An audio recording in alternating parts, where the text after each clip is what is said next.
walaalayaal maanta maxaa cusub ku soo dhowaada maxaa cusub iyo cabdiraxmaan nuur maanta maxaa cusub waxaan idinku soo qaadayaa sheeko dhacday qiso waaqica wax aan dhicin oo aan waaqic ahayna inii soo gudbin maayo marka ku soo dhowaada maxaa cusub maanta waxaan ku soo qaadanayaa qiso xasiina marra xasiina qisadaasi waxay tahay nin abu muscab la yidhaahdo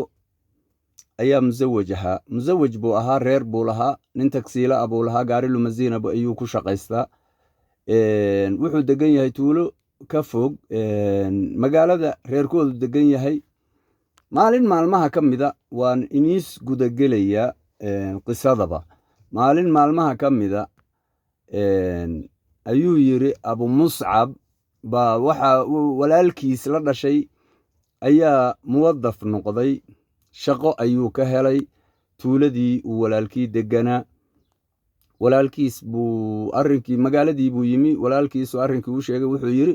khalaas meelna seexan maysid gurigan baad ila degaysaa gurigaygaad seexanaysaa wax ka cunaysaa abadan walaalkiis weeye ay isku aabbe iyo isku hooye yihiin abu muscab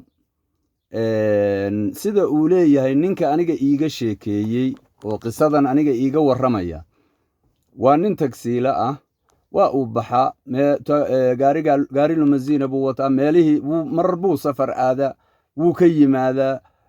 magaalada dhexdeeduu ka mushwaareeya waa nin macnaha ciyaalkiisa ayuu gaarigiisa ku korsadaa gaarigiisaas ayaa u ah shaqada masdar risqu meesha ay lacagtiisu ka soo risiqiisa uu ka helo maalin maalmaha ka mida walaalayaal waa inii macnaha koobkoobaya ma raba inaan ku sii dheerdheereeyo maalin maalmaha ka mida abu muscab galabtii buu soo baxay kalcaada sidii caadada u ahayd si uu meelihiisaan u soo marmaro oo wixii uu helo ilmihiisa uu masaariif uga dhigto wuu soo baxay wuxuu soo aaday mushwaarkii magaaladuu u soo baxay markuu magaaladii u soo baxay walaalayaal wuxuu la kulmay islaan taagan baa shaaraca gacan bay u taagtay wuu istaagay fain raaye xabqa mustashfa alla yaa khaliik wadiini mustashfihii bay u dhigtay kadibna markay mustashfaha u dhigtay ayay waxay ku tiri mustashfahan rabaa waa naag foola oo qaylinaysa kadibna wuxuu sameeyey naagtii waxay tiri markuu mustashfihii keenay bilaahi ascafnii bay tiri jibli carabiya dakhalnii fi daakhil almustashfa gaarigii bay u keentay gaarigiibuu u keenay markuu u keenay iyo neeriskii buu u raadiyey intii uu ku maqnaa ayay durjiga gaarigiisa furtay waxay kala baxday karti caa'ila bitaaqadiisii way kala baxday gudahay gashay ninkaani waa uu xaday markii uu ninkani ay alaabtii kala tagtay ninkani mushwaarna ma weydiisan horuu uga baxay horey markuu uga tegey waxaa dhacday ninkan markii 24 saaca ay ka soo wareegtay ayaa mustashfihii telefoon u soo diray alo salaamu calaykum inta abu muscab aywa ana muscab tacaal khud mar'atak ninkii inhiyaar baa ku dhacay cirkii iyo dhulkii ayaa la wareegay war aniga maxay tahay ish xurmati akhud calayha ana xurmati fi lbeyt waciyaali fi lbeyt ma cindii ana fi lmustashfa markaasaa la yidhi ninkan adiga sowmaa ninka abu muscab la yidhaahdo haa tacaal fi lmustashfa mustashfihii buu yimi waxaa la yidhi naagtaadii wiil bay dhashay naagtaada iyo wiilkan ay dhashay baanu kuugu yeernay war aniga naagtaydii gurigii bay joogtaa 4 carruuray ii leedahay 3 gabdhood iyo wiil bay ii leedahay ma shaqo kuma lihi aniga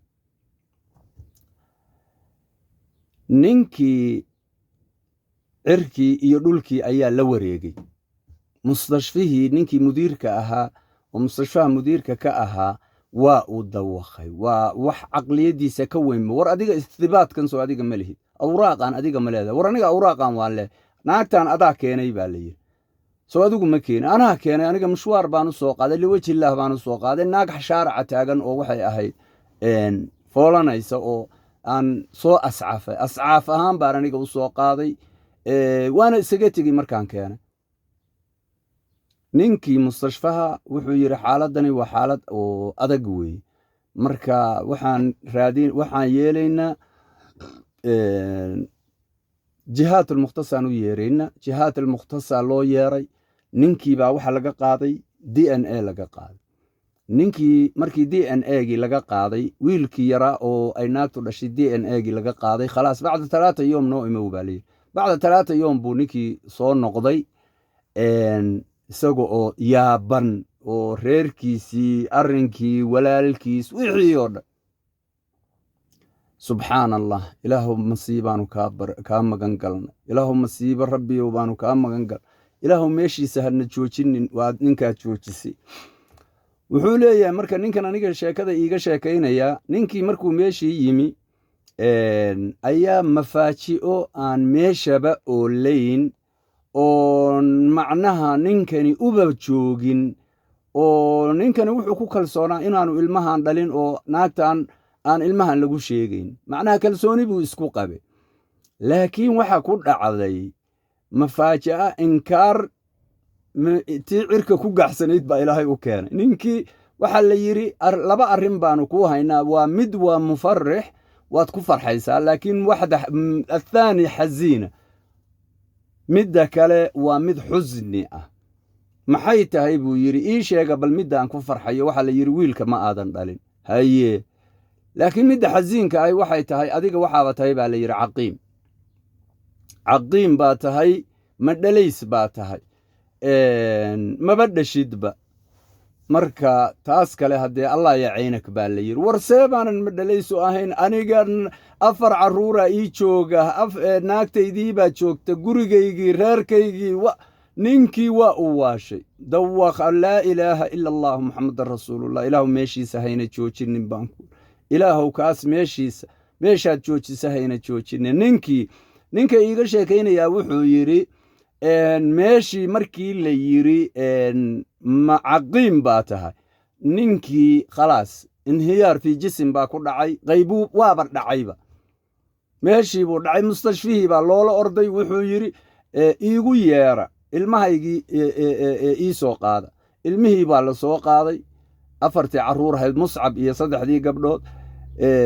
d n a iiga qaada see baanan u dhalin aniga see baanan u dhalinin aniga carruur baan leeyahay aniga muscab baan dhalay wiilkayga muscab baad ninkii waa waashay waa loo soo qaaday wiilkii walaalkiisaa soo qaaday mustashfihii baa la keenay muscab baa laga qaaday muscab iyo 3 gabdhoodoo walaalihiisa ayaa laga qaaday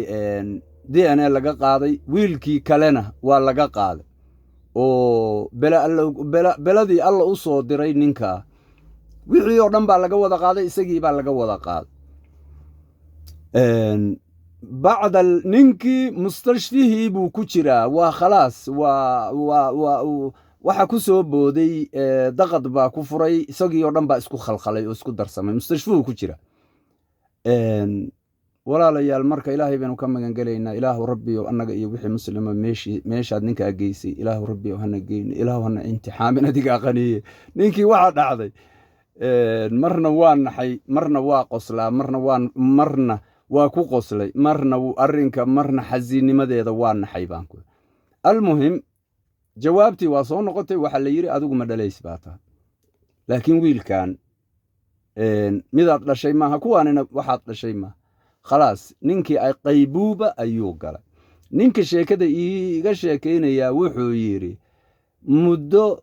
xawaali 10 sana ninkii qaybuubadii ayuu ku jiray hadal waxa ugu dambaysay aniga ma walaalkaybaa ikhaa'imay aniga xaggee dhibku iiga yimi aniga isagoo leh baa war ugu dambaysay 10 sano isagoo qaybuuba ku jiray markii dambe tii allah u timi baa la yidhi ma kicinin kor uma kicinin masiibaa ilaahay u keen